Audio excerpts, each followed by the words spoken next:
रितेश चिंचखेड़े की रिपोर्ट के साथ आप देख रहे हैं पब्लिक प्रेशर न्यूज चैनल।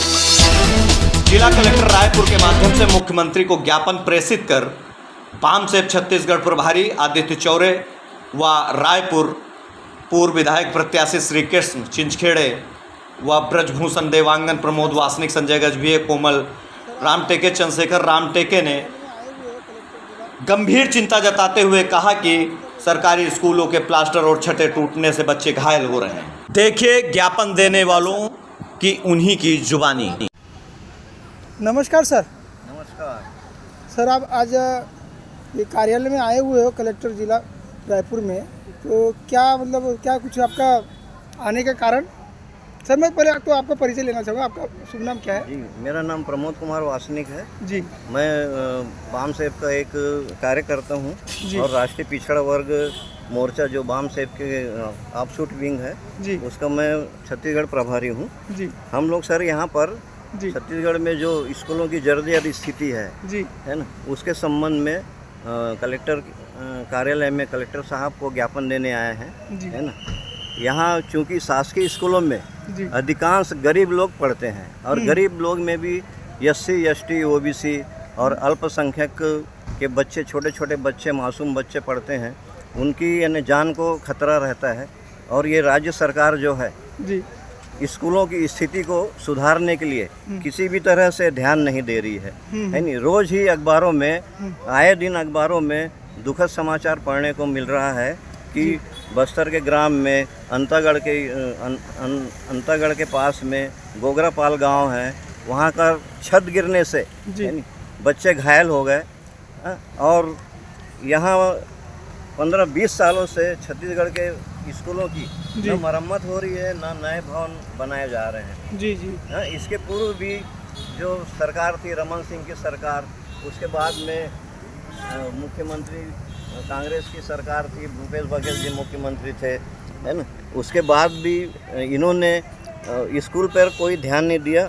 और जगदलपुर के छोटा गुडरा ग्राम, है ना, दरभा के स्कूल की घटना जो 5 तारीख, है ना, इसी महीने की 5 तारीख के अखबार में प्रकाशित हुई है, यहाँ भी बच्चे गंभीर रूप से घायल हुए हैं।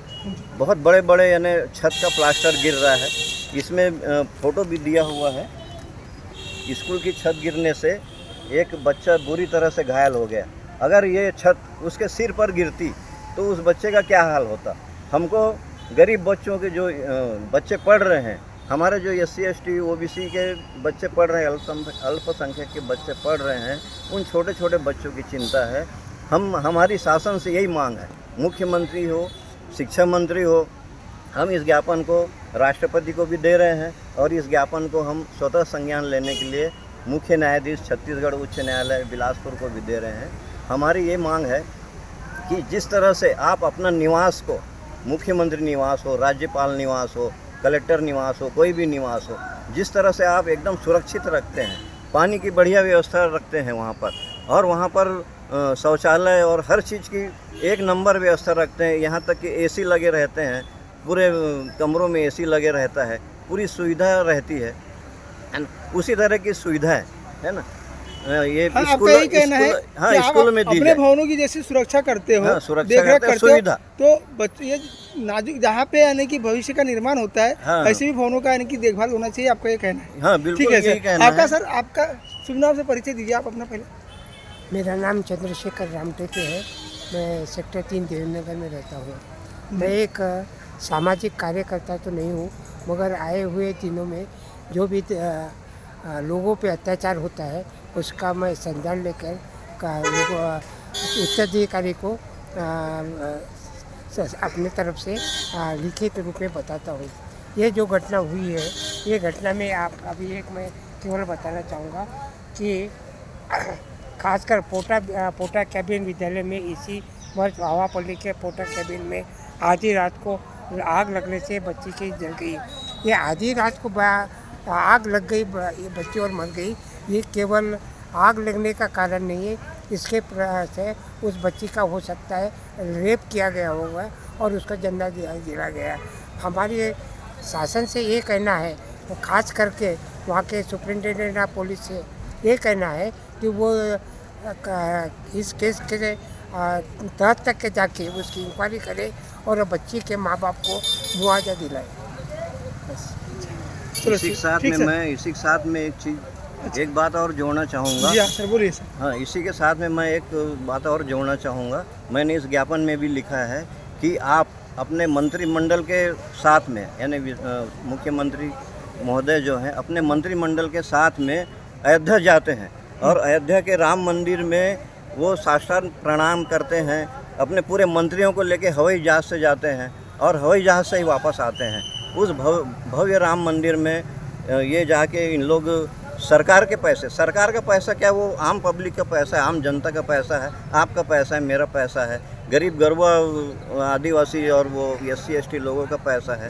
इसको जैसे ये खर्च कर रहे हैं आने जाने में, उसी पैसे को बचा के ये यहाँ के स्कूलों में है ना, स्कूलों की अच्छी तरह से स्थिति रखें, स्कूलों में पूरी सुविधाएं दें। इस स्कूल में जो कवेलू लगे हैं, जो भी छत लगा है, उसको पक्का निर्माण करें और पूरी सुविधा देवे जिस तरह से ये अपने निवास में रहते हैं।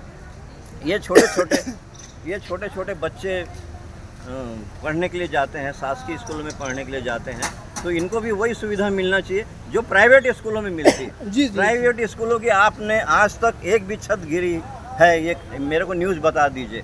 प्राइवेट स्कूलों में गंदा पानी पीने के लिए दिया जाता है, आप मेरे को एक न्यूज़ दिखा दीजिए। प्राइवेट स्कूलों में शौचालय में गंदगी रहती हो या वहाँ पर और भी तरह की परेशानी, कोई भी तरह की परेशानी होती हो, मुझे ये बात बता दीजिए। प्राइवेट स्कूलों में कोई पानी पीने से, कोई मटका छूने से या कोई SC ST का लड़का बच्ची अगर वो पानी पीता है तो उसके साथ मारपीट अगर होती है तो इसकी एक भी घटना बता दीजिए। प्राइवेट स्कूलों में ये सब चीज़ नहीं होता।